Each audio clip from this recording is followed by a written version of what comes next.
Magandang gabi mga Babae. katinola. Siya po ay si Sir Joel Yonan ng Kogyo.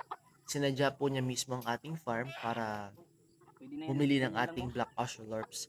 Ang kinuha niya po ay 4 hens at isang rooster. Tinuro niya lang po yung mga natipuhan niya or nagustuhan niya at hinuli na po ng mga nung kasama ho natin. Sayang lang po at hindi ko siya na-meet personally dahil may kailangan lang po tayong bilhin sa Tatlong bayan babae. ng biglaan. Anyway, maraming salamat po sir sa pagbisita at pag-purchase ng ating quality Black Astrolorps.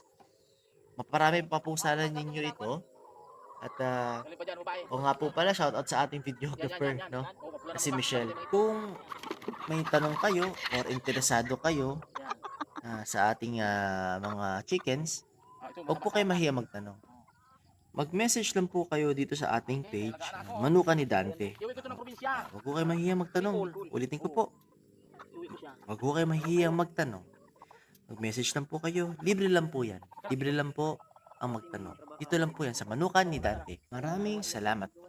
Magandang gabi.